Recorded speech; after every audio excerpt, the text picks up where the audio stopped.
reintroduce you. Please introduce me. That gives me a second to collect my nerves. Oh, good. Excellent. Okay. Well, I'm here. I happily can introduce Giannis. And note that I can't talk. It's all starting. I've muted you, Alan. Yeah, so thanks to Giannis for coming and presenting his work on Future Human.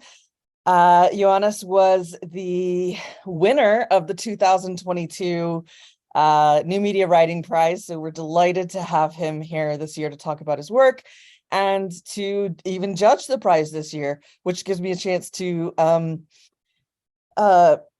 remind everyone that the awards evening is tomorrow night, where you will see more from Giannis. So take it away. I will let you carry forth with your artist talk. Thank you very much. Ooh, do we have Giannis? I see. Perhaps we're frozen. Anyone else getting anything? No. All right. I'm assuming that Giannis is perhaps reconnecting. I will continue to blather on a little bit here for a moment. We are recording, so you will have my blather recorded for all of historical purposes, which I apologize. We have put our links into the chat. And we've got our Discord channel where various bits and bobs and discussions and even storytelling is going on. We've got our Miro board, which if you're not familiar with Miro board, it's an online whiteboard where we're putting a lot of the links and information that we're generating in these sessions. And Deena has helpfully put these links in here. There we go. Got Johannes back. Welcome. I'm so sorry. Yeah, I'm so sorry. My laptop stalled there for a second. I think it's too demanding, so I probably missed that wonderful introduction there. Well, just believe that it was wonderful and not at all out of breath from me making my lunch in 30 seconds, and you'll be able to see it on YouTube. All right, perfect. So let me see, because I have a presentation here. Let me see if I can share my screen. Yep, you should be able to. Let me know if you have any problems.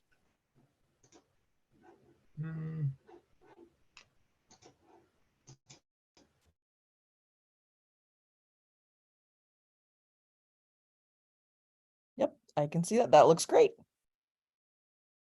Carry forth. You are on mute. Johannes, Johannes, you've muted yourself.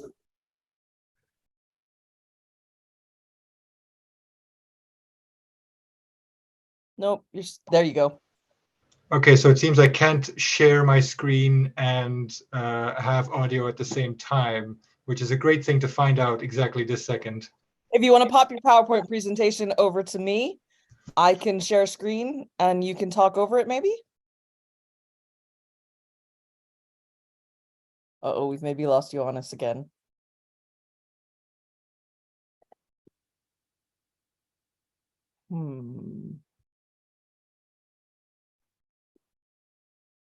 Also, pop over to his exhibit space in the Wikidot. Oh, yes.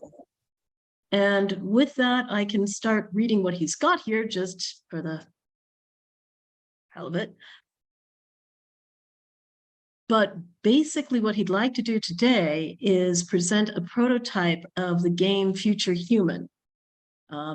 Elaborate on the research, the thinking behind it, engage us in debating its narrative, gameplay choices. So this is a bit of a fun bit with the technology. I'm so sorry, everybody. My laptop is over 10 years old and it keeps not. We can try stopping our video, see if that helps.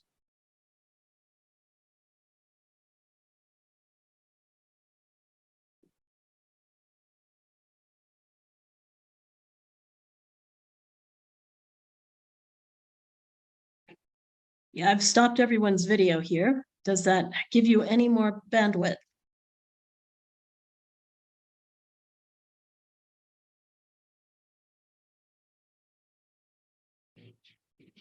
And Perhaps not. we're also having a lively discussion in the Discord as well.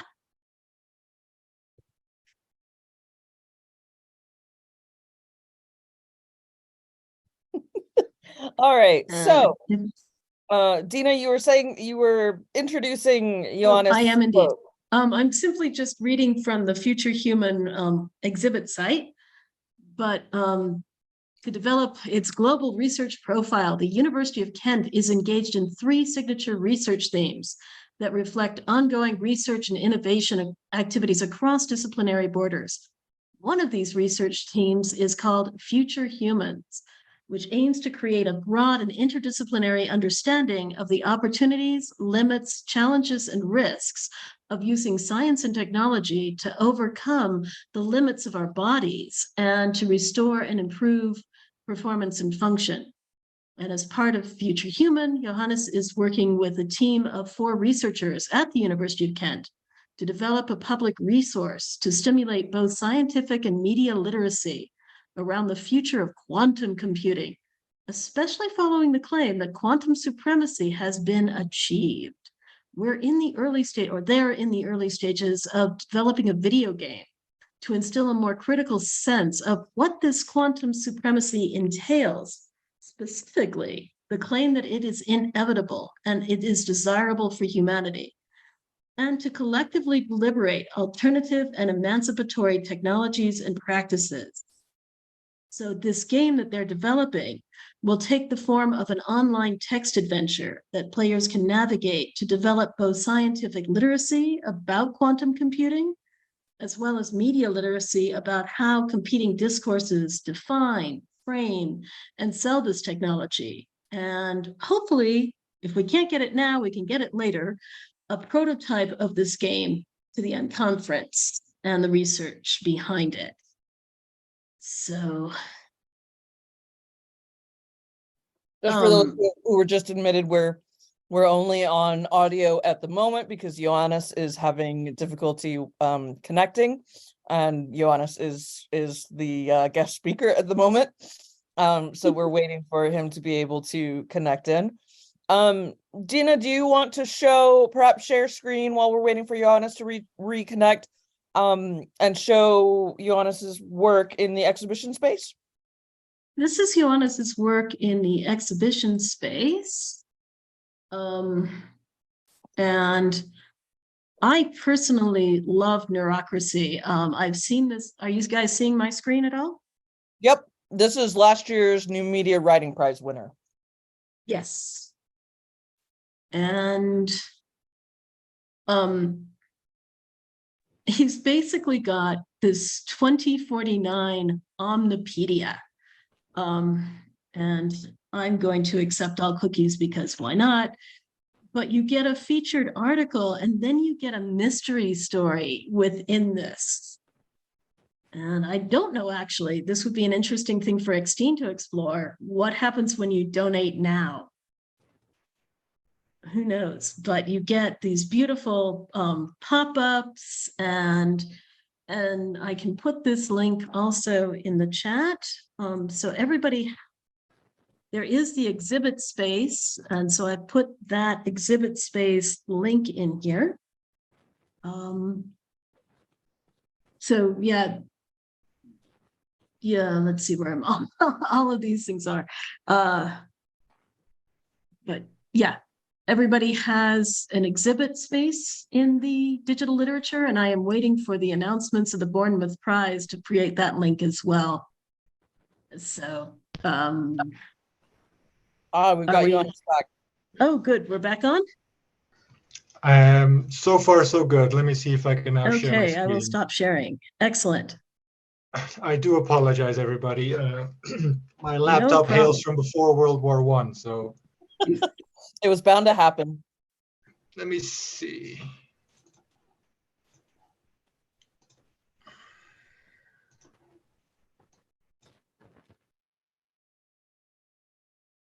All right, we can see the presentation.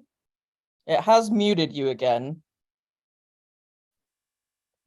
And the link to the presentation to you, Lyle, and I'll see if I can share it. Hang on. We're almost there. I believe in us.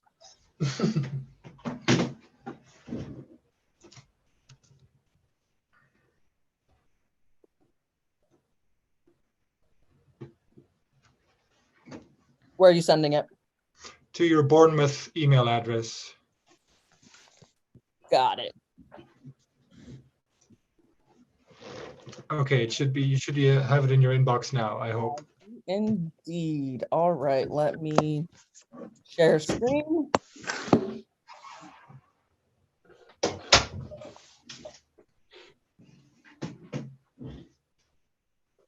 Do you have sound? I'll put sound in just in case.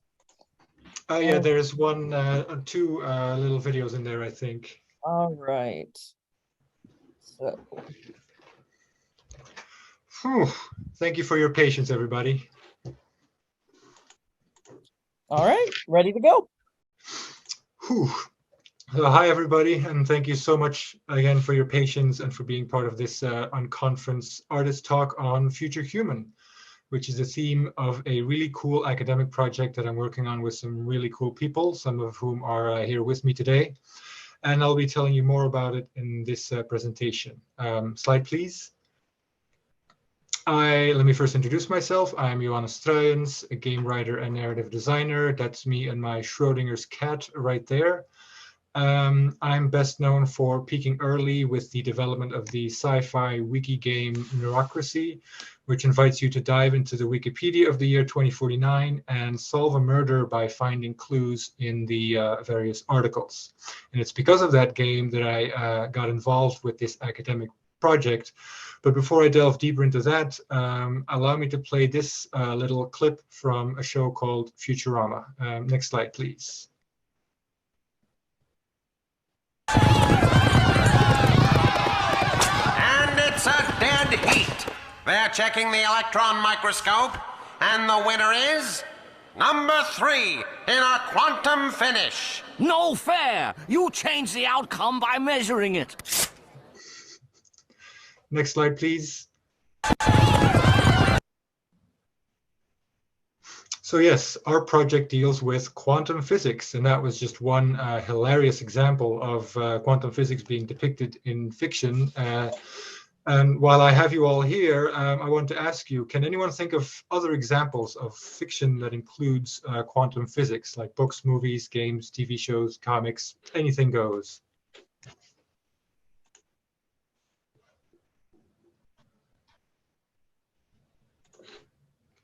Quantum Leap. Quantum Leap.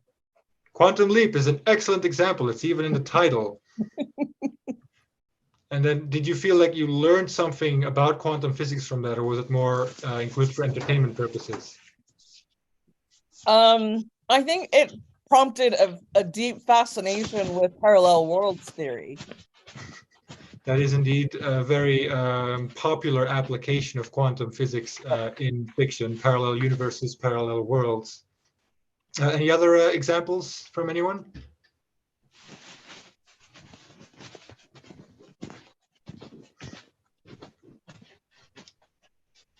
I gather from the silence that quantum physics is not the easiest field for a non-expert to navigate. Right, I just put in the Wikipedia link just to cheat. Fringe, There look like a lot of lists here. Fiction in the quantum universe. Okay. Fringe works with quantum physics too, doesn't it? The TV show? Yep, that's like I have here the example of Ant-Man and the Wasp, the upcoming Marvel movie Quantum Mania, which depicts a quantum realm, but in this case it's again more for entertainment purposes, where quantum is being used as an excuse to create parallel worlds rather than digging in the science of it all. Next slide, please. So quantum what we're trying to do with our project is this part is part of the Future Human Signature research team at the University of Kent, and the focus of this research is on the potential uses of technology, tools, and techniques in human development in both the near and the far future. The purpose is to work across disciplinary boundaries to create interdisciplinary understandings of the opportunities, limits, challenges, and risks of using science and technology to overcome the limits of our bodies. Slide, please.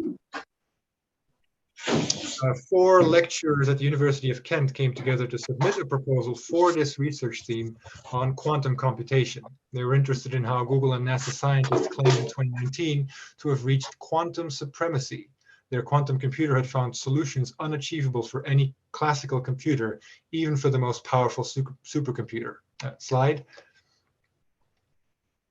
But there's like 4 different little animations on this slide if you click next.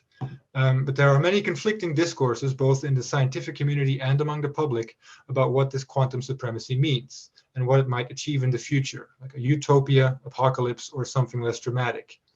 Our project seeks to make sense of who makes these claims and why, and to develop critical literacy about them in the public. Slide. Some of the research questions are: what discourses characterize public understanding of the nature of quantum computing and its impact?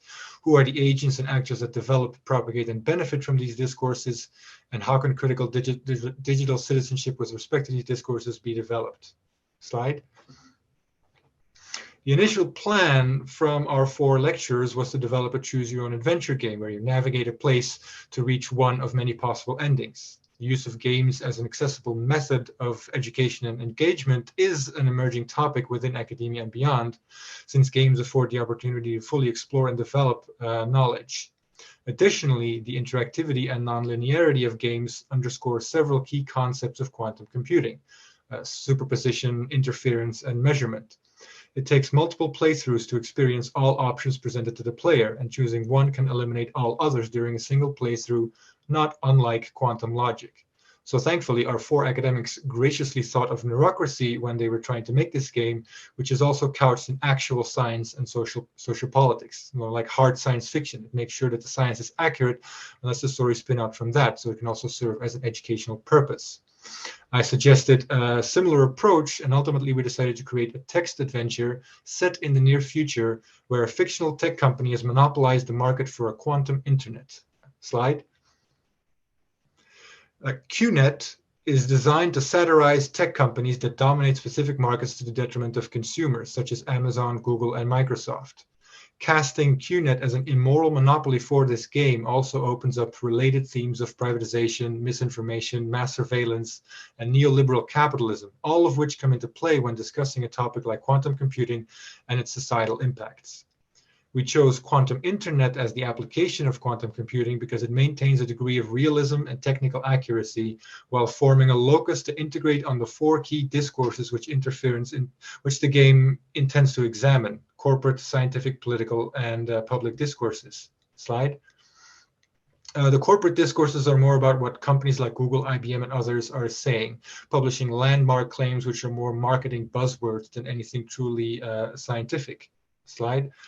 The political discourse is spread across the public discourse is spread across 2 themes that dominate the discussions on Reddit, mostly about security, cryptography, how quantum computation might disrupt online security, and also linked to finance, particularly to blockchain and cryptocurrencies. Slide.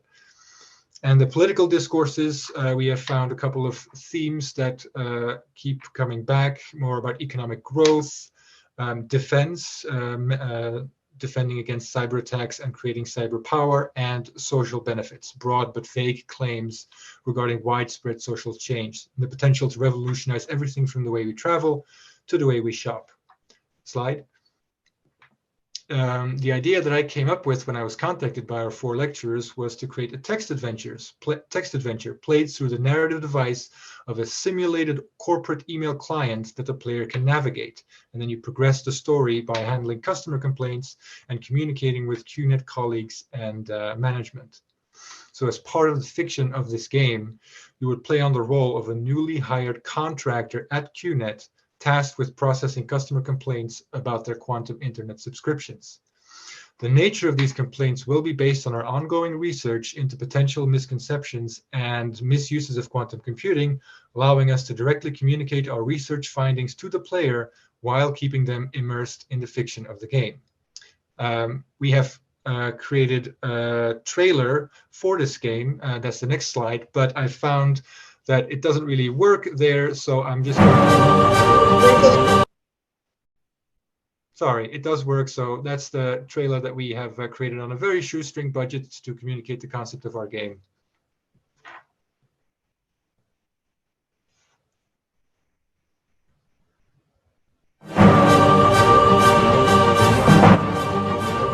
Thank you.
So that's the trailer that we came up with, and I see that Deena has already asked if complaints in quantum computing depend on who sees the complaints, and actually they do, because as the trailer already teased, we are also introducing a sci-fi mystery, next slide, a sci-fi mystery to the game, where we want to communicate and we want to stimulate the player's curiosity about actual principles of quantum mechanics, specifically the wave function collapse, which was already communicated by that Futurama joke, where multiple states of a thing exist until it is observed, after which it collapses into a single state. This sci-fi mystery will be communicated in the game by duplicate emails showing up. Players who investigate these emails will find that they start to show subtle differences, first in the wording, but then in the lives of those who send them. And depending on which ones you pursue, those will be collapsed. So observation of this email will collapse it into a single reality. And across the game, it will gradually become clear that these are not duplicate emails. They are, in fact, coming from alternate realities that are no longer being collapsed because QNet, being the immoral monopoly that it is ignoring the potential dangers of using quantum technology for its internet infrastructure. So I've had to sort of rush through this presentation, but I wanted to leave a little bit at the end for audience questions and feedback. So next slide. Thank you so much for your attention, and I'm so sorry that it had to be rushed like this, but I'm glad we got to the end of it. Whew.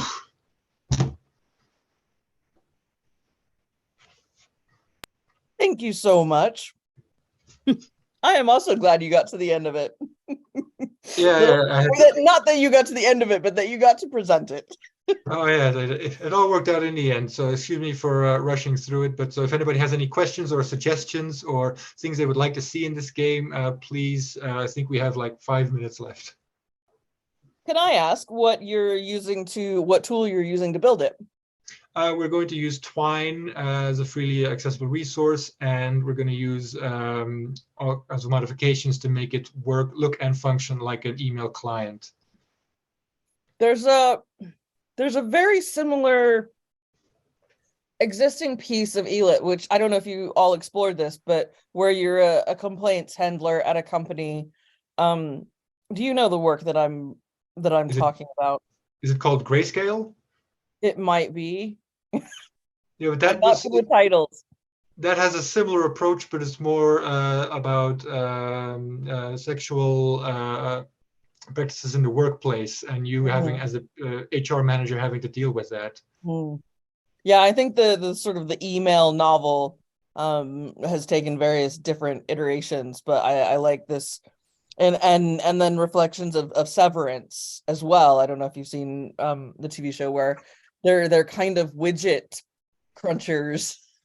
Exactly, but using the email format in the context of a game about quantum physics enables sort of story and gameplay to be married at the foundational level, because these emails start duplicating, and that's then part of the mystery that you have to figure out, like, why are these emails duplicating? And eventually you figure out that it's part of the quantum infrastructure that this QNet company is using. And using a mystery tends to involve the player closely as they search for answers, and that's sort of the hook that we can use to then educate them about quantum physics, which is also what my approach with neurocracy that I use. So I can apply it here as well.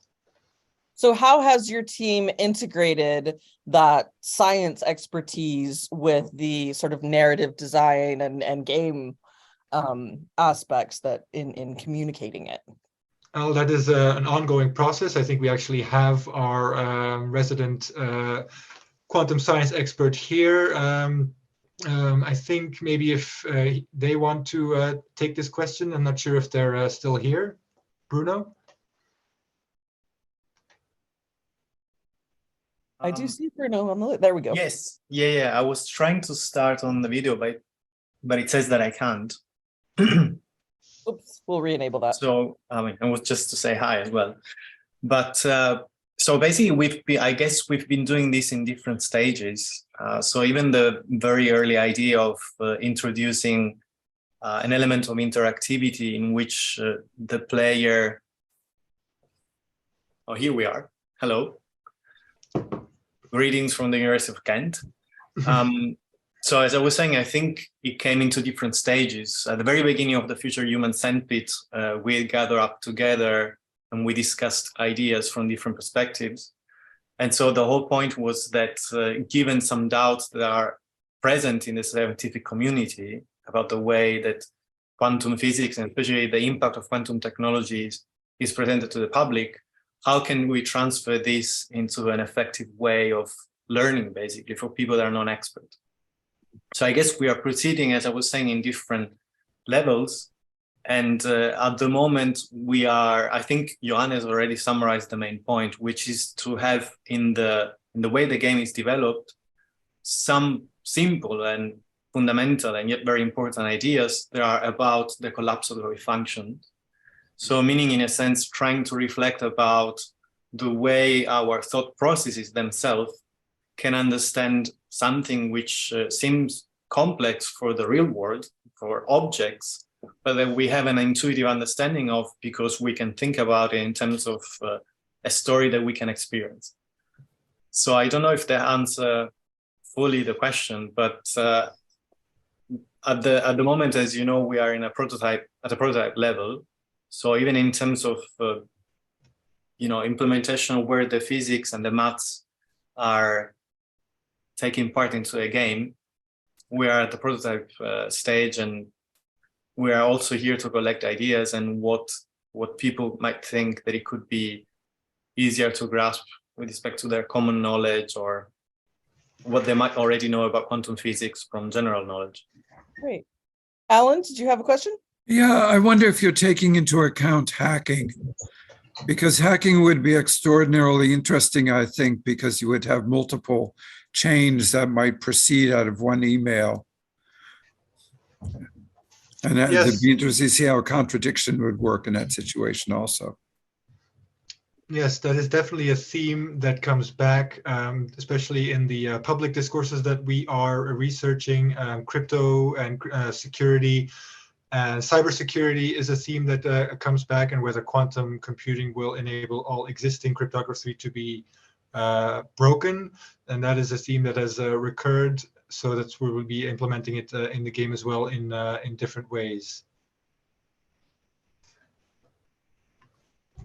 Yeah. Yaka or Annie, do either one of you have comments or questions? I see Annie's posting in the chat, and Yaka has appeared on my screen. Well, not at the moment. I find it very interesting, but I don't have any question right now. Grand. Annie, I do you just, I want to just, talk? I just noticed it's happening in 2035, and I have a project happening in 2026. That's like a nice coincidence. We should synchronize. One of the reasons why we went for that date is that 1935 is considered to be the time by which quantum physics as we know it was sort of established. So it was to set a sort of a deadline of a century after, especially because scientists are claiming that we're not far from the so-called second quantum revolution. And so this 2035 has this sort of symbolic meaning. Fascinating. This is right up my street. You know, I love combining science and interactive narrative. So I'm really excited for this. Sci-fi is my jam. And Thank you. and I love seeing what y'all are doing and really combining teams to do this, not just saying, oh, everyone can communicate. I will, you know, and getting people who are good at the different things that they do and working together, which I think is brilliant for the communication of science and health topics. And so I'm really excited to see this. And I you know, I like Johannes's work, obviously. And so it'll be great to see how the science works in this for my own work, because it's a constant tension of, you know, how much do you put in? I mean, we are all sort of used to the Michael Crichton of it all, which was, you know, you would have chapters and chapters of how the science worked, which for anyone that really loves the science was great and educational, but for a lot of others, maybe it was a skip ahead chapter. And so it's interesting to see how we can explore this in digital media. Grand. Any other questions, comments? Feel free to use the chat, to use the Discord, and the Miro board as well. I was sharing screen with the slides, so and apologies for continuing to autoplay the videos every time I clicked. But I will go through the chat and add in the links to our Miro board so that we have them. And I think Dina was probably already doing that as well. So they will all be recorded on our Miro board. Fab. So thank you very much to Johannes and Bruno as well. Oh, thank you all so much for your kind attention and wonderful questions. It really was a pleasure to be here. And again, I apologize for all the technical issues. Yeah, thank you very much. I wanted to acknowledge also Mark Hill, who's here with us as well, and Dieter de Klerk and Ben Turner, who are the other academics contributing to this. Absolutely. Very Thank you important. all, and we will eagerly look forward to the outcomes of the project. Oh, thank you so much. Brilliant. All right, I am going to turn it over now to Dina and Hannah. And is that the whole group? Is Richard here? Have I? Hello. Okay, great. We've Richard got is Richard, here. we've got Hannah, we've got Dina. I will turn the Zoom over to you all for our accessible bits discussion, thinking about accessibility in what we do. Excellent. Thank you so much. And also, if we can drop the links back into the chat as we have folks here. We want to encourage people to take breaks, stretch. This is a stream of information, and this workshop is going to talk about ways that we can make that stream of information accessible. So, Hannah, do you want to start us off? Yeah. So because this is an unconference and we thought it would be okay to experiment with some things, we thought we would start off with a short guided meditation before we get into the practical parts of it. Let me see where I have it. It's also an experiment for me because I've never guided a meditation before, but let's see. So the next few minutes will be a brief exploration of bodily grounding before we move on to the practical considerations of the workshop. So first, let's slow down a bit and do a mental exercise. Please bring your attention to your breath. You don't have to change anything, but if you find that putting attention on it does change your breath, that's also okay to observe.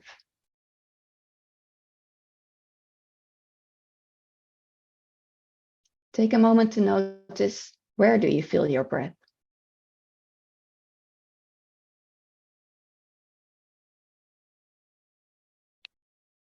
Can you feel your breath in places that are not commonly associated with breath when you're paying attention to your whole body, such as small movements in your limbs?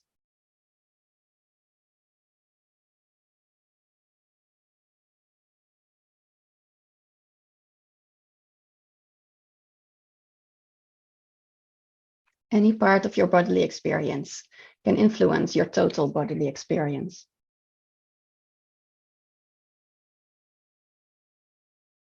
How is your body positioned right now?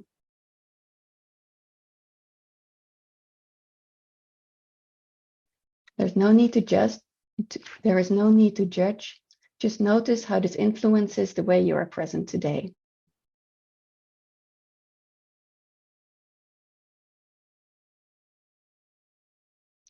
Do you want to adjust anything if you can to be more comfortable or more attentive?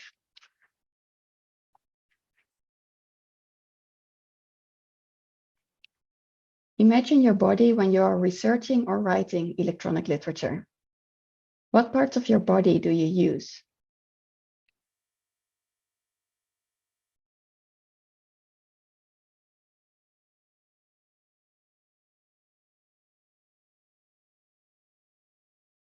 Where in your body do you feel if things are going well or not? Where do you feel excitement or frustration?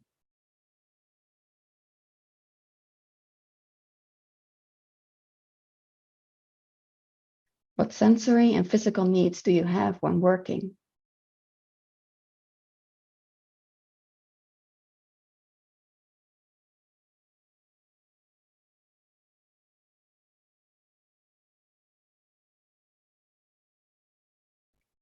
Feel in your body how physical, mental, and environmental factors make you feel while working, and imagine how this might be different for someone else.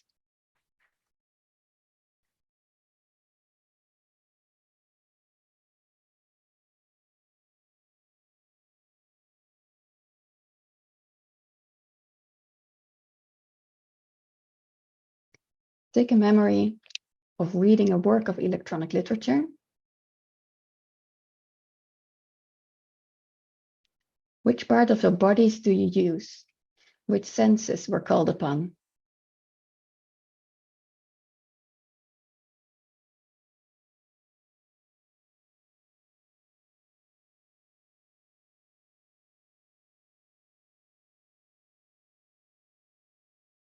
Did your physical and sensory abilities line up with what the work asked of you?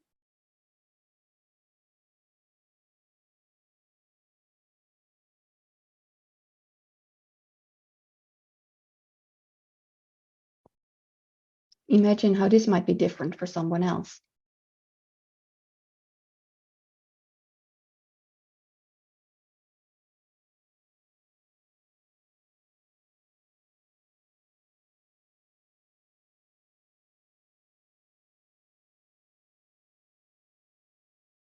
When you observe someone reading a work of electronic literature, whether it's yours or someone else's, do you pay attention to their body language or to the sounds they make or something else?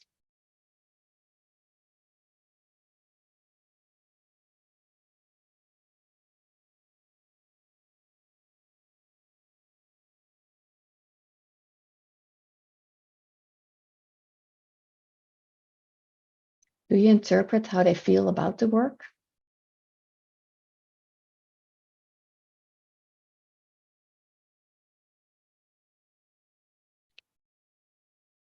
For example, what types of movements of a reader excite you most? Which worry you?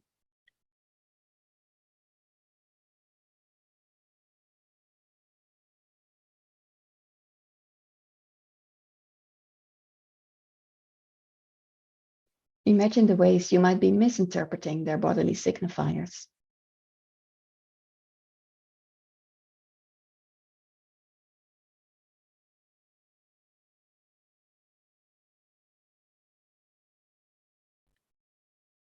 The purpose of these meditations is to become aware of your own bodily experience connected to electronic literature, while also decentering this experience by acknowledging how other writers and readers have a different experience.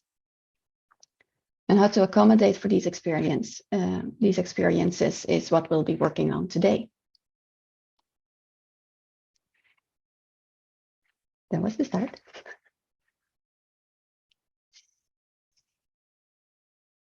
Thank you so much. It really is interesting to think about the fact that we all experience our everything through our body, and that includes electronic literature, and the way that we interpret it and feel it and go through it may be very different for others. And now we do a big switch that I show the worksheet real quick. Yes. Yeah. And if you have reactions to our meditation, please put them in the chat. This is interactive. Yeah.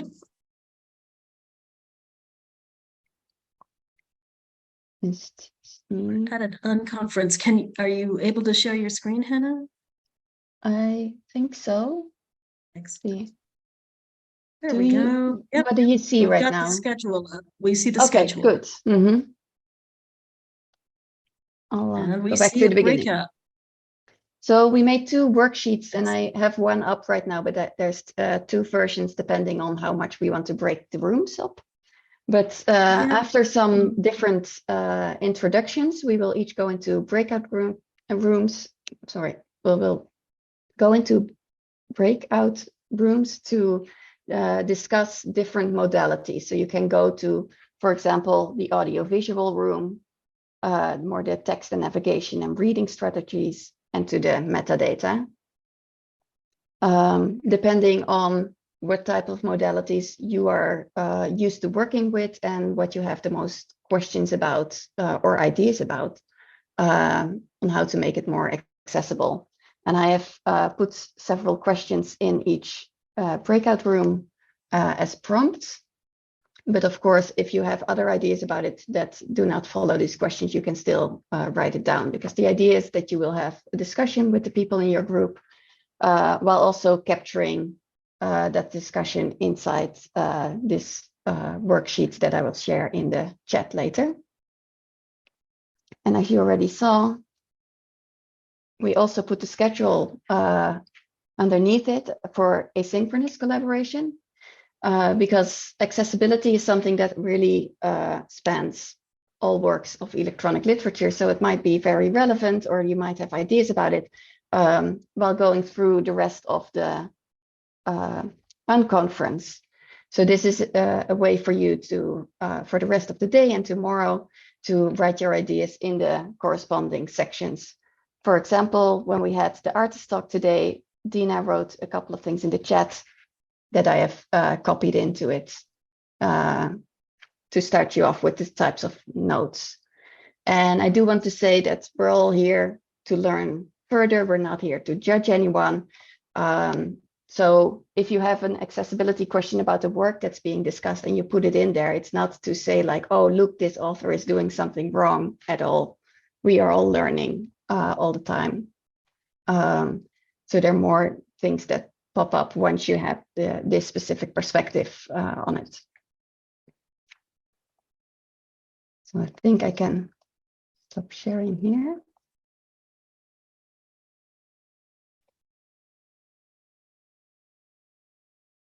See what's in the chat. Oh, thank you for coming, Annie.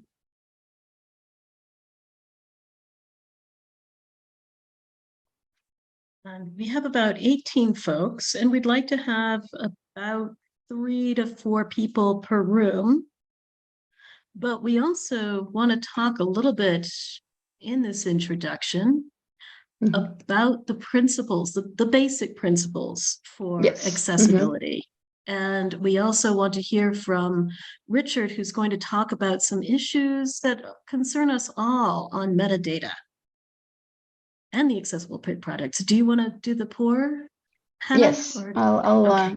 share another screen. Yes. Mm.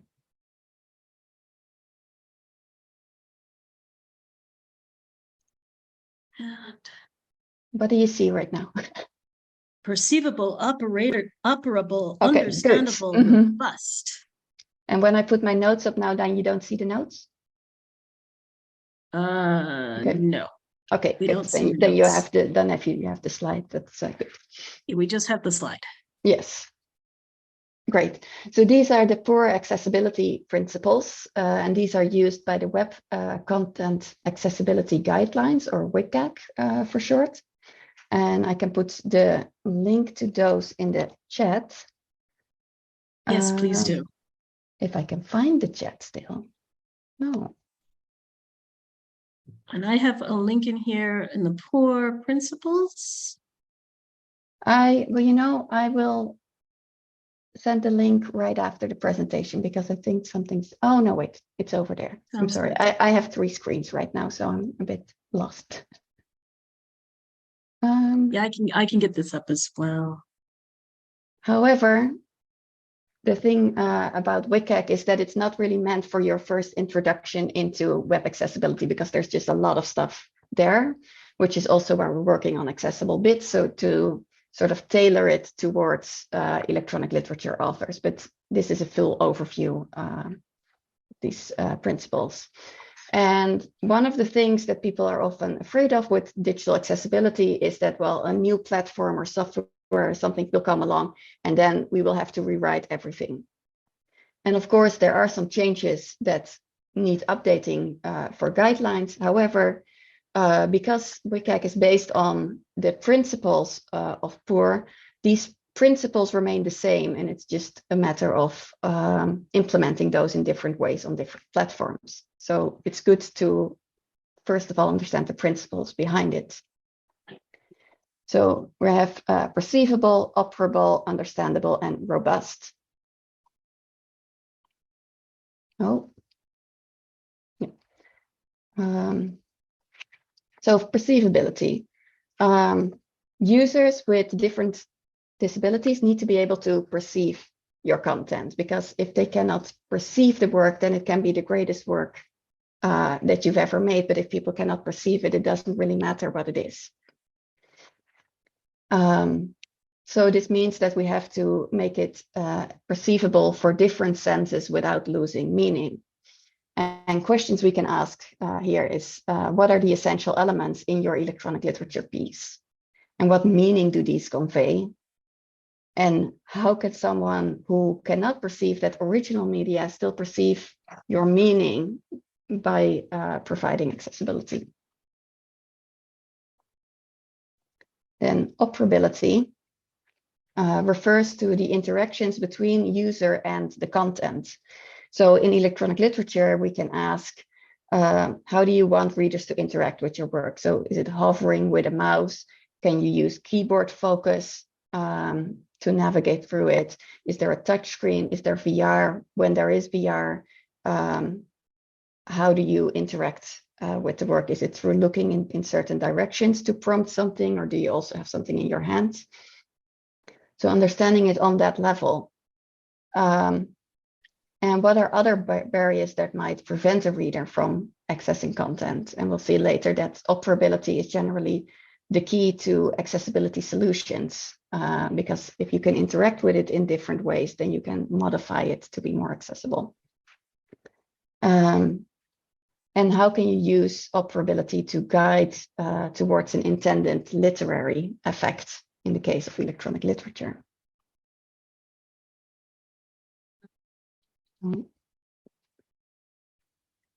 For understandability, to make your work understandable, it means taking into account your target audience to make sure that you do not exclude people that you do want to reach. So we ask, who is your target audience? For electronic literature, this will be different from, for example, a government website trying to convey information to all citizens. you might not want to be everything to be easy and understandable. And this is something people often bring up. So then we need to ask, like, is the opaqueness an integral part of the work, and how does it contribute to a critical understanding of the work? So if this is the case, you can be accessible in different ways and also make sure that people know that the inaccessibility is part of the work, so that they're not missing anything. This is something that you're not supposed to get. And finally, for robustness, the robustness of the work depends on its possibilities to be interpreted by a wide variety of users, including with assistive technologies. So you ask, is your work compatible with assistive technologies? And is your work durable and available through a variety of hardware and software technologies?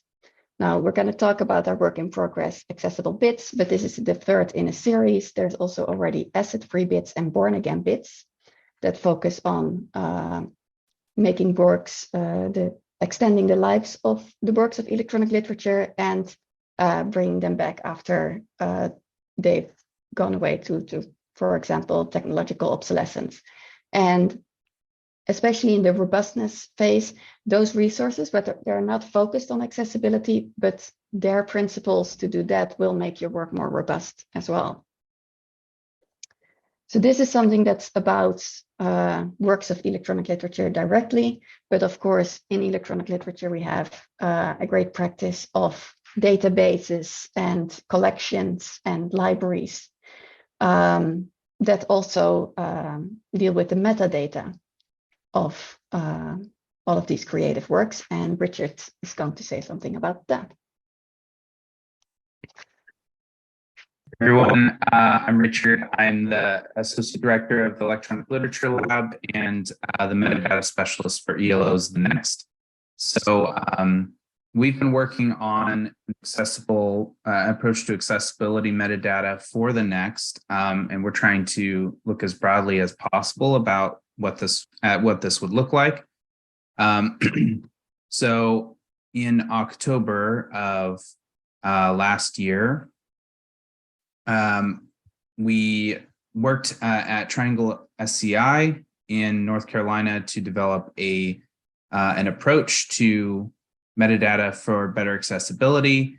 And we have kind of a theoretical underpinning here that blends together a vocabulary, controlled vocabularies for accessible metadata with a statement in plain language that would describe the experience of the work and tries to capture more than we can capture with vocabularies. But the nice thing about a vocabulary is that it's able to be sorted and searched and things like that. So our broad goal is obviously to create a welcoming experience. And we've kind of aligned our ideas with crypt theory and relaxed performance methodology, where that statement is providing an idea of what can be expected from the work. So this is the prototype controlled vocabulary that we developed. I'll be happy to share this on Discord later today, so people can take a look at it. But as you can see, we've kind of developed it around some sensory modalities or some ideas like timing, sight, and sound and touch. And then we have motion, gesture, kinesthetic involvement, proprioception, interoception, which are all kind of lumped together in the moment, but these generally target VR works, but not always. I think of works like The Breathing Wall. But in each of these, we have, of course, vocabulary where we're trying to capture, not exactly, we don't want to say this is what you need for the work. Instead, we're trying to explain the sort of experience of the work so people can make their own decisions about whether or not, or about how to approach it. So as you can see, we delve into text formatting and color and contrast, which is obviously a huge one for the web, as well as not just color blindness, but also low contrast issues. We are already implementing blinking and flashing hazards or strobing hazards in the NEXT.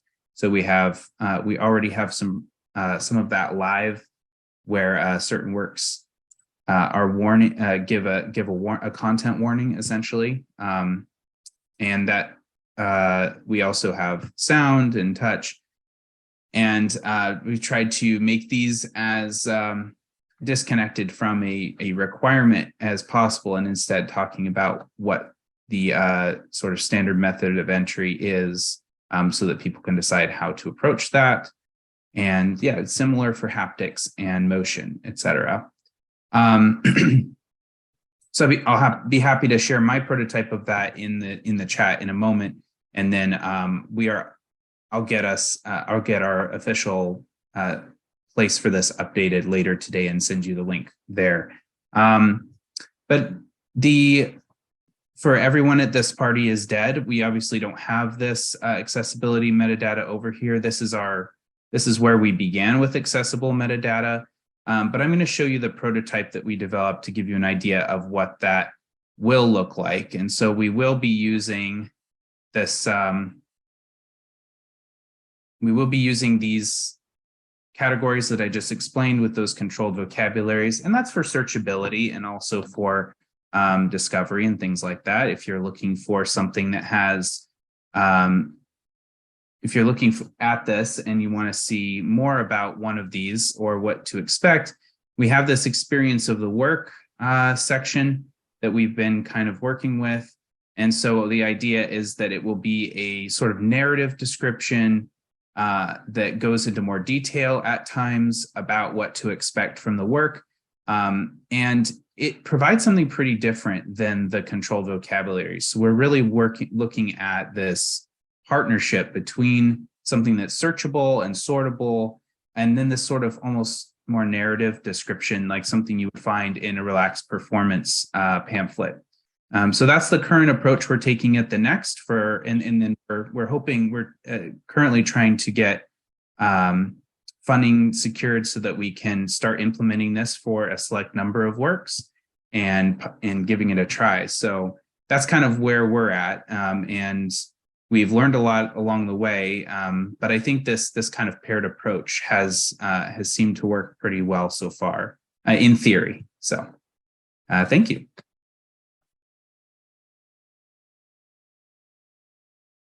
That is great. And thank you so much, Richard, for all that you and Dene and University of Washington are doing for the Next project. Your work is so critical in making sure that we can have these works available. And thank you for that. And feel free, guys, to ask questions, keep on going. This is interactive. It's an unconference. We're getting there in the end. I have an interactive question. So very interesting to see this. I know these concerns are very important. And I would like to ask, is this, Richard, what you are showing, is this something it's already online, or is this in development? So the Next is online. Lyle just put a link in the chat there. So if you haven't been to the Next, we have thousands of works of electronic literature that have all been preserved. So we've done work to preserve Flash works and make sure those are working. We've done a lot of work with web native works to update them and make them available. And those are all available freely through the Next as part of the ELO. But it's freely available to the public. So check out that link if you haven't already. I see. Yeah, what we have. Yeah, so metadata, we haven't yet implemented just because, honestly, of the amount of labor it's going to take to assess works for this. We're currently working on getting a small group of works assessed for this accessibility metadata and writing these descriptions, these sort of narrative sections. And then we're hoping to launch an exhibition of those works to show kind of how that would work with some things that are actually live. So that's all in process right now. It's just it's a matter of getting the hours to do that and getting our team. Our metadata team is growing, so that's great. So, but you were mentioning, I mean, I'm sorry, I don't know much about this initiative.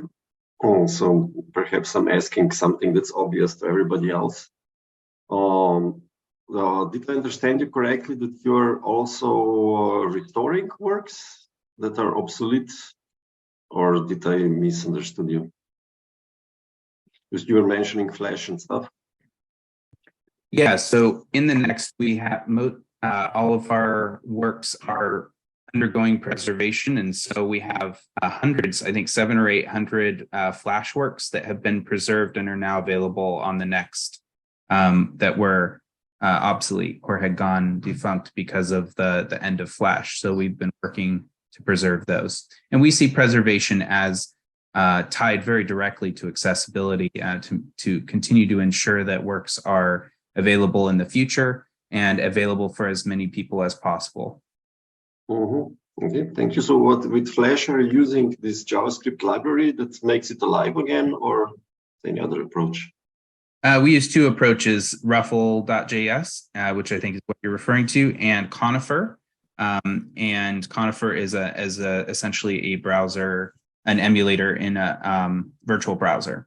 And so use either approach depending on which one works the best for the original intended experience. Yeah, thank you. Okay, thank you.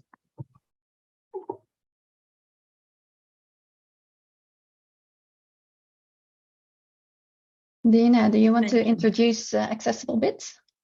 Sure. We've been working on a project for quite some time, and we're deliberately not giving you the Google Doc at the moment. We want you to think about all of this through the conference and then help us write it. So we do have a workshop document that Hannah just put the links in, right, for what our thoughts right now. We want to gather those thoughts eventually, like really soon. We do want to create a work very similar to acid-free bits, born again bits, and this would be eventually published by ELO to show how accessibility requirements and these principles that we've been talking about are related into electronic literature specifically. So as you're writing an eLit piece, which may be complicated, may have things that you want to be misunderstood or you want to be very opaque, we can still do that. But let's follow the principles. I really appreciate it. I see David Kolb, you're up. Yay. Did you have a comment here? And yes, Yeah. Richard, it is very important to have this accessible bits, and we are working on it. Yeah, I do have a comment.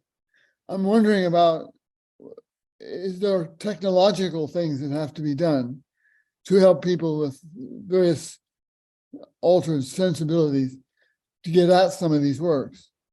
I mean, dictation, screen reading, or some haptic device that might be needed.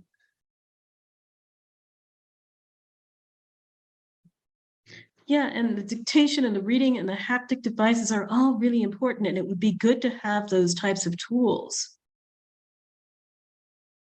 But the effort to develop them is probably not being financed much by people who are just doing things in print and imagery. Yeah. As Richard was saying, it comes down to the lack of labor and time. We can use what we've got, and that will help. Also, it comes down to people thinking they can find profit in it, which is yes, unfortunate. I mean, it's easier to write a book on your own and slave away and then get someone to publish it. But to do this, you have to have a technological base in order to create and spread the word. Yeah, and we are at the mercy of our software. So I think as more industries use accessibility purposes for business or for government, we may be able to follow along on the footprints, on the tailcoats. We'll see what we can do. I'm not thinking that. We have David here for just a few minutes. If you want to add something, David, with your experience, and then we can go into the breakout rooms. Yeah. I mean, I have a lot of obsessions. One of my central obsessions is with multiplayer text games from the 80s and 90s, some of which are still around, but have this progressively enhanceable mode of operation where from the ground up you can write as text, you can perceive spatial orientation through the text, and then various versions of these software tools allow you to expand that into actually, say, drawing a visual map for someone. But because you're starting from text and because of all the author affordances, it makes it like, yeah, I didn't have a speech prepared, but this is my central obsession, and continuing to take some of these old tools, deploy them into, you know, the newer formats, keep them compatible, and allow for progressively accessible experiences. And then I also have an obsession with like explaining things in accessible ways, because I will techno-babble all day long. But something about this early experience with these games, like progressively introducing you to new information, is another big part of that accessibility for me. And soapbox over. Yeah, that makes a lot of sense. And it really is this robust. We've got to make sure that we can have accessible content even through these hardware changes, even through all of these senses and the modalities and the body experiences. I think for the rest of the time in this workshop, what we wanted to do was to get your ideas so that we can populate the accessible bits as we write it. As Richard's saying, this is really critical, and I know we've put it on the back burner because we don't have the spoons for it, but we're gonna get the spoons for this. And if you're not familiar with the spoon theory, let me know in the chat and I'll give you the link. But we have some breakout rooms. There's 13 of us. Hannah, I had it as 4 breakout rooms. Do we want to do 4 or 3? I think 3 might be the best because there's also 3 of us already leading the workshop. So then we only have 10 left. Sure. So the ones that we have are visual audio, and then the text, content, reading strategies, and that includes navigation, that includes structure, as I try to type. Okay, fair enough. I can't. But the text and reading strategies includes navigation. So do you see the breakout rooms, everyone? If you go on the bottom of your screen, you'll see a little square thing that says breakout rooms. And you should I think that may be moderator only. Oh, Yeah, okay, I tell you what, in the chat, we need to create them, Deena. I did create the rooms. Oh, and I should open all rooms. That would help a lot. Yeah. Okay. Now you should see them. Yep. Yay. So just join whatever room you want, and we'll moderate those rooms. And Hannah, can you put in the worksheet again? Oh, you did put in the worksheet. Excellent. And Lyle put in the spoon theory. Okay. So what I'd like us all to do is click on that Google worksheet. Richard will be moderating the metadata. Hannah, do you want audio, visual? Okay, and then I will moderate the text content. Yes. So everybody just join a breakout room. And I see that Christine, David, well, David's gonna have to leave real fast, but thank you for showing up, and we really appreciate it. Join the conference, yay! Great to see all y'all. Yeah. Deena, how long do we have before we meet back? Should we do 20 minutes? I think we should do 20 minutes, yeah. And so at the top of the hour, we come back. Yeah, that sounds really good. And then we'll have a half an hour to like look at things and work on the Google Doc together. That sounds great. Jolene and Tegan, did you want to join the audio visual? Jolene has just joined us. She may not know what's going on. Jolene, we're going to immediately put you into a breakout room, and you're going to answer questions about audio visual. So click on the audio visual there. Do you see the breakout rooms? Yep. Okay. Okay, click on that. Right. Then I'm going to go in my room as well. Yeah, you better go to your room as well. Okay, and I will get to my room as well. And Lyle, you can take a bye. You need a break. I will stay here to handle newcomers. Okay, fair enough. Let me join my room. How do I join my room? How do I join my room as a There should chat be host? little Oh. numbers next to the room. If you click Got that, it. it'll click join.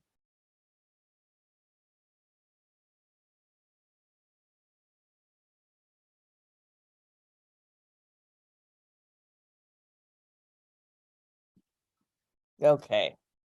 Accessible bits. Dina, you're muted. Of course I'm muted. There you go. I've been chatting all this time. I put the link back in the chat for the Google Doc, and I see that we've got a lot there. And just wanted to hear from the rooms, first of all, the major things that came out. What was surprising to you? You can put it in the chat, you can talk.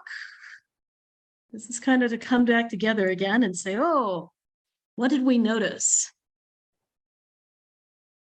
I can contribute. Yes, please.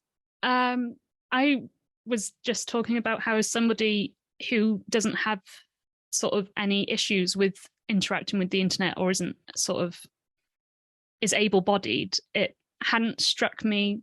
I don't know the basic knowledge of how to make things accessible and what technology exists to assist people who don't experience the world the same way I do. So I took up most of Hannah's time just being like, I don't know where to start. You'd need to include all of the basics. Everything was surprising to me because I knew about color blindness and it's something that I've worked with in my work. But as far as sort of screen readers and things like that, I don't have the foggiest on where to start or where to begin. So that was my contribution. And, you know, there's some really way cool websites, and we can put them in the accessible bits. I don't want to go through them right now, where there's a color blindness generator, and you can take any image and see how people with different types of color blindness will see this. Or for hearing. So there's a lot of ways that you can go through and experience these works. There's even JAWS readers. Yeah, Christine, you had your... Yeah. Those kinds of tools are actually all available in the web browser. So if you know how to write HTML and CSS, you can turn on the web developer tools in the browser, and you can get all those fantastic accessibility information and tools, and you can tweak things in the browser. It is kind of complicated finding all the tools in the browser, but they're all there. And there's quite a lot of resources on the web now to teach you, where you can learn how to make sites more accessible if you're working with HTML, with the open source web technologies, HTML and CSS and JavaScript. Yes, and there's also, I can also add to this slightly involved in web development. And I know that in Slovenia, okay, Slovenia, it's a small country, it's like 2 million people. But anyhow, there is only one web development agency that actually have a quality assurance team that actually includes people with all the major disabilities, so they can actually test and it's not much better in elsewhere. I mean, I don't have the data, but for Slovenia, that's it. So it's also, even sometimes, even if you like as an institution or anyhow you would like to venture into this, it's sometimes really, really hard, because it's hard to actually get people who would be involved in the process of development by checking this through the lens of their particular disability that they might have. So sometimes it might be useful to just go to these societies and ask for people that would like to contribute to this, but then again, it's usually also the budgets are not yet inclined toward this idea very much. So this is something that also should change, because I think that technology enables much more than we are able to implement at the moment. Yeah, and I've been through quite a bit of this with the government, and what I think we really want to do is work with other accessible communities. The US government has regulations that everything must be accessible, so they do have quite a bit. An ELO workshop teaching these tools would be amazing, so that's something to put up on the to-do list for the lab folks on the mirror board, please. But yeah, if we could communicate and collaborate with other communities, especially as technology changes. I've also found from other boards, and this wasn't in our group, but a lot of times people with disabilities don't want to be singled out as having a disability. So you want to make things accessible, and you don't have to say, oh, you who can't hear, here's what we've got. It's kind of like if you go through a city, curb cuts are not just for wheelchairs, they're for strollers and bicycles and skateboards and everything else. Yeah. So other insights? Oh, go ahead, Jolene. Yeah. Yeah, can I so one of the things that I got really excited about, and now my brain is just sizzling about this idea. So one of the things I've been thinking about for a while is making accessibility as a foundational principle of design, so that it's built in from the beginning, right? So okay, that's fairly fundamental, but then something that Hannah said is using accessibility design as a creative prompt. So you're not merely translating what the original creation as the creator envisioned it would look like, but that you're actually adding to that, so that if you're making something accessible for somebody who's blind, then the experience that they have is not merely a translation of that original work, it's actually an experience in and of itself. So you're actually talking about multiple layers of experience that people can tap into in the design. So anyway, I'm kind of, now I want to go away and make something and use that as sort of something that drives that idea. So it's taking, and I think this would address the idea that it's not about singling out or making it so that, oh well, if you can't hear, then this is the part of the experience that you go to, but it's that there are actually different experiences depending on how you access something, and that other abilities can also tap into those as well too, so that it becomes multimodal. Maybe I don't know what the word is for it, but yeah. So anyway, that's something I'm thinking about right now. Yes, if I can just add to this one thing. Yes, I agree. I noticed that it's very hard to put the accessibility over existing system. And there is also this thing, because usually there's a lot of web pages done with WordPress, and there are like several plugins that you can plug in, and they would supposedly make a website accessible. But actually, as I was talking with experts from accessibility, they are all basically saying it's better not to use it at all, because usually it makes even worse. But it's a very convenient way for organization to waive the responsibility. Like, yes, okay, we have this WordPress plugin, and if it's not working, it's the problem of the developer. Yeah, just to add to this.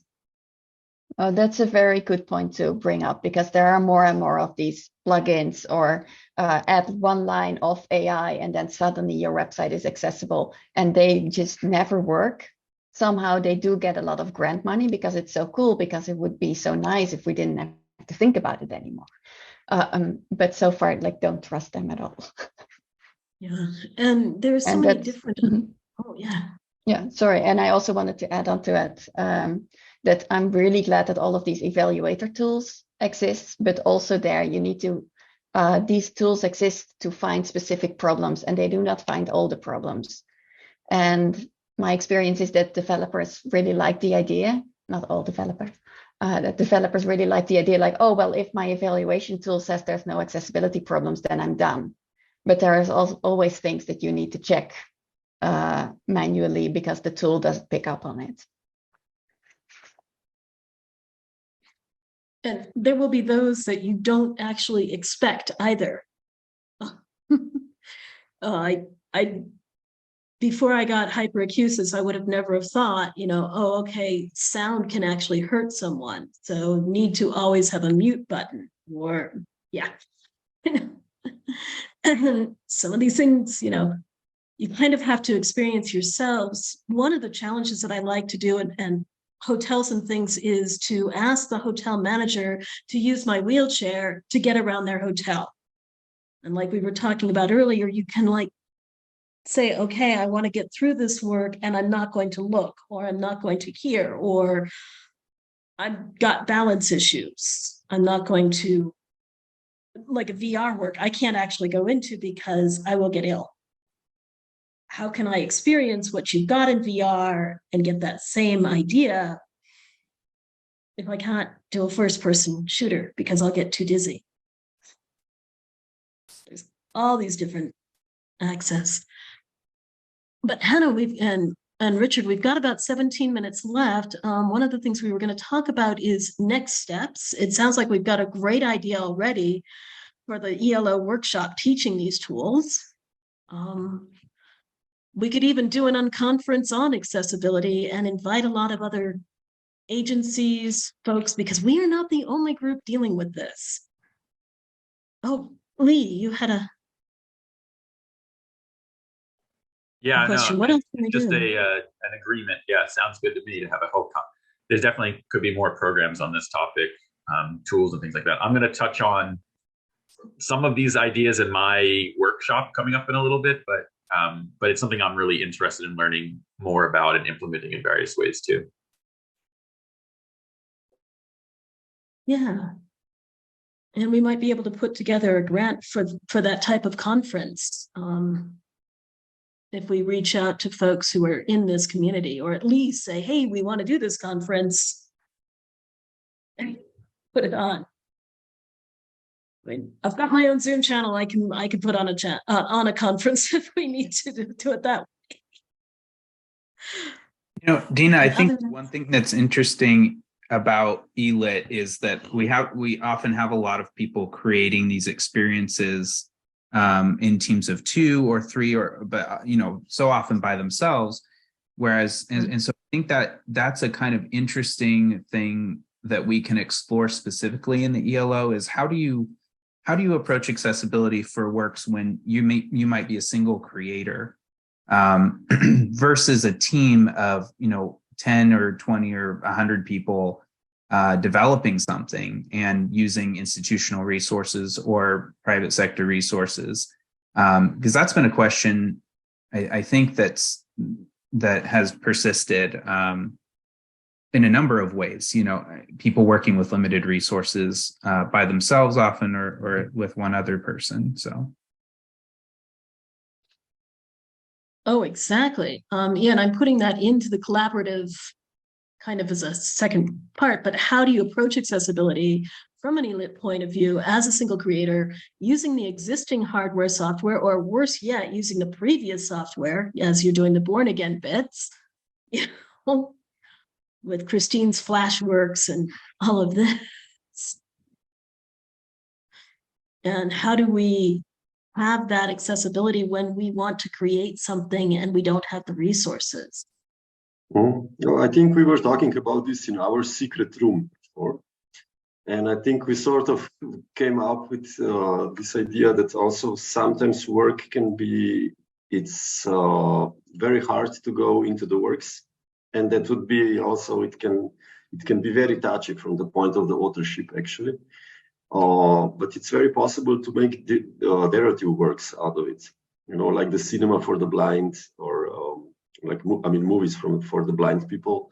And I think that's probably for most of the works of ELIT, I think that would be the best approach possible, because trying to squeeze in something that was conceived without any consideration towards accessibility, it's very, very hard. And sometimes I know it was my practice, and it was also practice of many of my colleagues, that basically, especially like early 90s work and stuff like that, it was basically deliberately breaking the technology at the time. And to make this accessible, it's, I don't know, it would be really, really hard to do. So yes, I'm quite a fan of these derivative works that can still be experienced but with this sort of modified interface. Yes, and we were very lucky in our text room to have 4 1990s writers of these works. And we were saying, yeah, what we cared about in the 1990s was, ooh, cool toy, let's break it. Yes, very fun. And I think we focused on more, ooh, cool ideas, let's share them, which is very different. And of course, the 90s authors all went into the navigation room. Yeah, you know, it's self-selection, come on. And Richard's right, in the chat, we do want to come back to the central principles, the poor, the perceivable, operable, understandable, robust in everything that we do. And it can be done, but it's important to keep that in the back of your mind as a foundational principle. Yeah, so in the future, it looks like what we can do is possibly a workshop. We definitely want to continue the accessible bits. We really want to get this work out. Spoons have not been available, limited time and effort, but how do we want to get to the accessible bits? Who wants to help us type thing? I know, what are our next steps on that project? Yeah. Well, our first next step, I guess, is the rest of the conference and to put things into the document as an asynchronous way to continue with this, which can sort of be, wait, I want to say double-edged sword, but I think that means something else in English. In Dutch, it would mean it has two purposes. In English, we have a very violent idiom. It's killing 2 birds with 1 stone. Oh, right. Yeah. Still is pretty violent. We have that one, but then it's 2 flies in one. Yeah. But putting the continuing to think about this throughout the sessions and putting it in the document kills 2 birds with 1 stone, because it helps us to see what kind of things you're thinking about, because obviously accessible bits is not the endpoint, right? It's the beginning, because it's a research that then needs to be useful to everyone. So we would love to know what people are thinking about so that we can address those things. And at the same time, already doing this helps you to become more aware of accessibility, because you're thinking about it while you are in discussions about things that are not only focused on accessibility, but that will be relevant if you were thinking about it.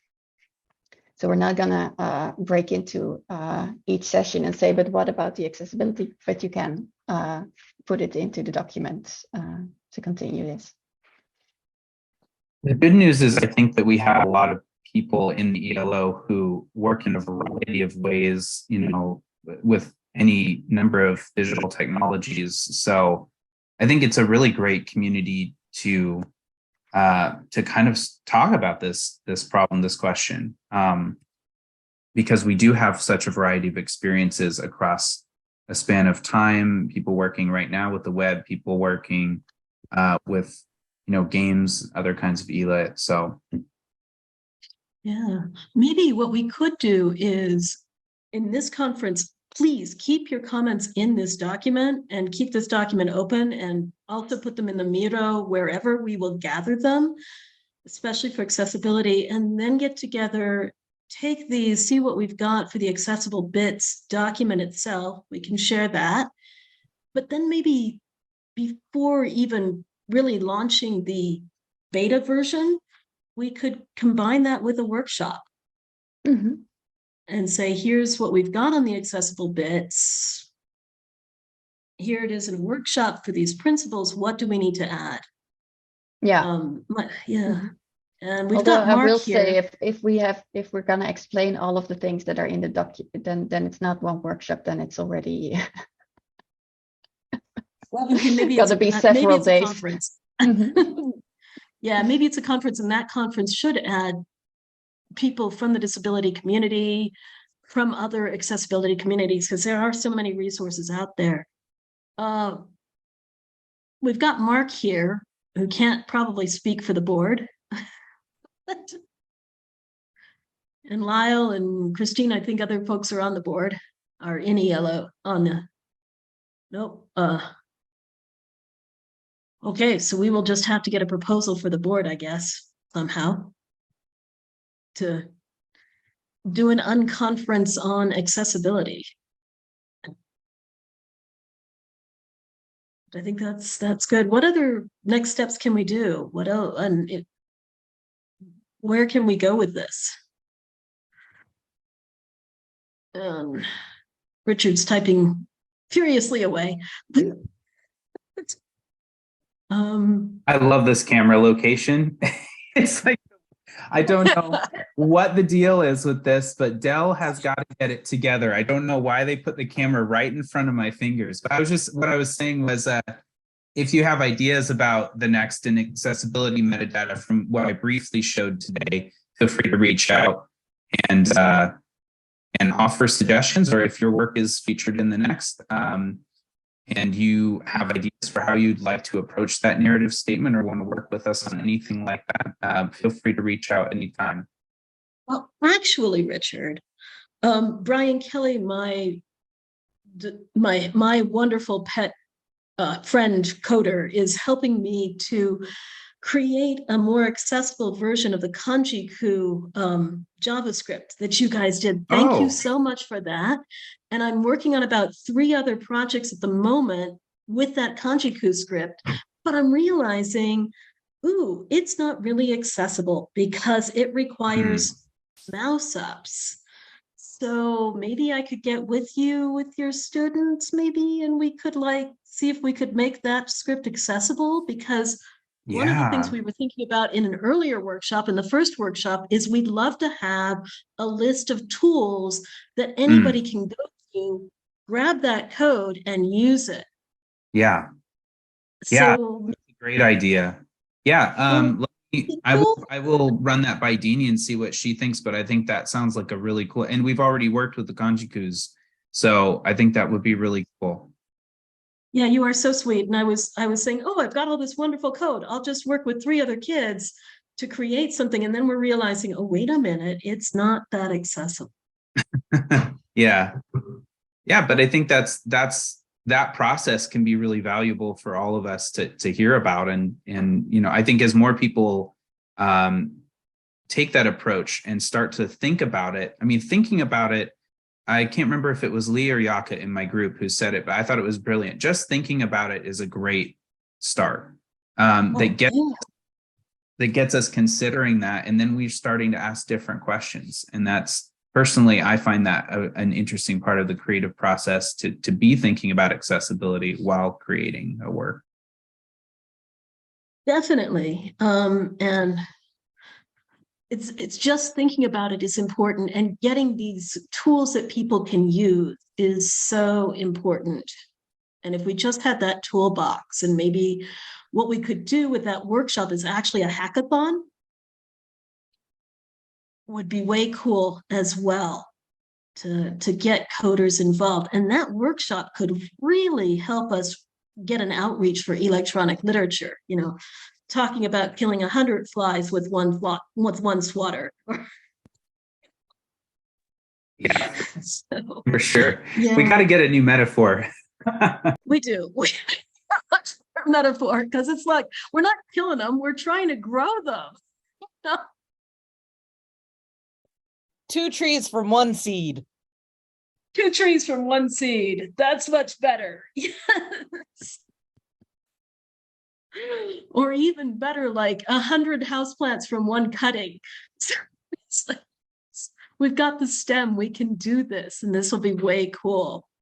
Oh, yeah, good suggestion, Francine. Involve blind programmers in the workshop. We'd really have to think about this and get this developed. And Christine Wilkes is going to be back in a moment, but she's going to share her personal research into learning resources and everything else. And we have about 2 minutes.